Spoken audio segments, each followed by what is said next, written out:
Jadi ada dua di kursus ini yang saya dapat. Pertama cash flow, kedua capital gain.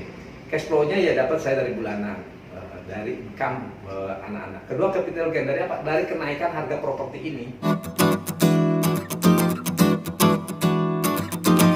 Ya baik, selamat bertemu kembali. Jadi di video sebelumnya saya tadi bercerita mengenai bagaimana memulai usaha ini. Nah sekarang saya akan cerita bagaimana kelanjutannya setelah usaha ini. Nah, jadi setelah berjalan usaha ini, ya alhamdulillah murid-murid bertambah. Nah sebelumnya diceritakan kan saya pakai ruko ini waktu itu kan belum ada kejelasan statusnya antara sewa, pinjam pakai atau beli gitu kan. Nah dalam perjalanannya setelah 3 bulan yang punya ruko nanya gitu, ini gimana nih mau kelanjutannya, kok belum ada kejelasan. Nah waktu itu saya sudah ada sekitar 150 murid, per bulannya kan 200.000, jadi dapat 30 juta, operasional paling ya 10-15 jutaan, jadi masih ada lebihnya. Nah waktu itu akhirnya saya putuskan aja ini beli aja. Harganya dulu sekitar 300-an, 330 ini. Jadi saya ajukan ke perbankan dan selama 10 tahun itu angsurannya 4 juta per bulan. Masih ketutup dari tadi hasil dari jasa ini. Jadi nanti di bisnis itu memang di samping omset juga harus pikirkan aset gitu kan.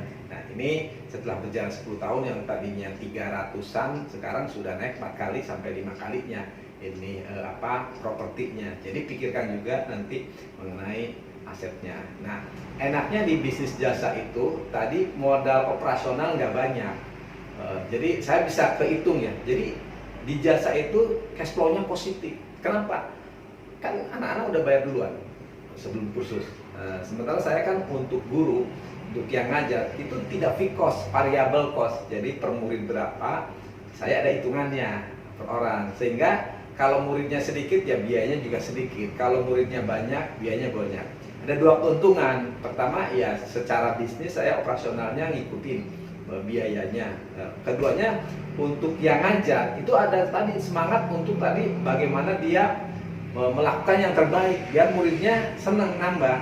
Karena kalau dia ngajarnya bagus atau anak-anak merekomendasikan atau memilih dia, ya tadi otomatis muridnya jadi banyak dan income dia juga banyak.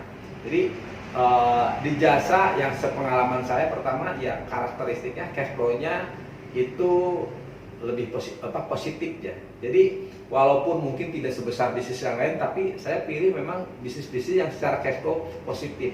Karena lebih mudah untuk saya semuanya ambil keputusan, memproyeksikan ke depan, mengevaluasi berapa sih BEP-nya, berapa sih minimal murid, berapa sih tadi pembayarannya. Jadi lebih mudah. Jadi kalau ada murid sumamanya 30, 40, 50, berapa sih biaya fixed cost-nya. Dan selama ini saya memang dibuat fixed cost-nya tidak terlalu banyak. Cuma ada satu orang yang memang digaji secara tetap, yang lainnya saya variable cost. Nah di sini kebetulan memang kita dekat dari Presiden University, saya jadi sumber daya manusia untuk pengajar ya cukup banyak dari situ, jadi dapat referensi gitu kan. Ada juga memang dari yang lain gitu kan. Nah jadi itu yang kedua. Jadi tadi baru buka, kedua setelah jalan juga saya mulai memikirkan ini di aset. Bagaimana jangan sampai nanti pada saat seumpamanya dalam perkembangan ya mudah-mudahan nggak kejadian. Ini situasinya tidak masuk hitungan secara profesional, tapi kan saya dapat aset. Coba kalau saya masih sewa, pada saat bisnis saya tidak berjalan sesuai dengan rencana, ya saya juga tidak dapat apa-apa gitu kan.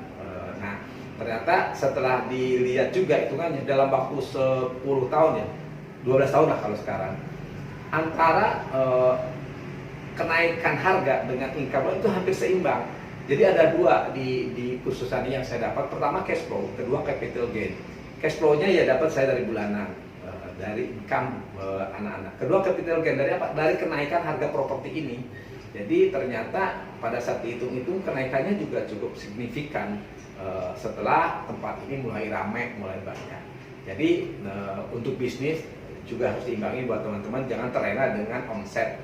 tapi aset juga harus dipikirkan sehingga nanti kombinasi antara omset dengan aset akan membuat bisnis kita bisa berjalan sesuai dengan apa yang diharapkan. Itu sharing saya untuk bisnis, jasa, dan dikombinasikan dengan aset. Terima kasih.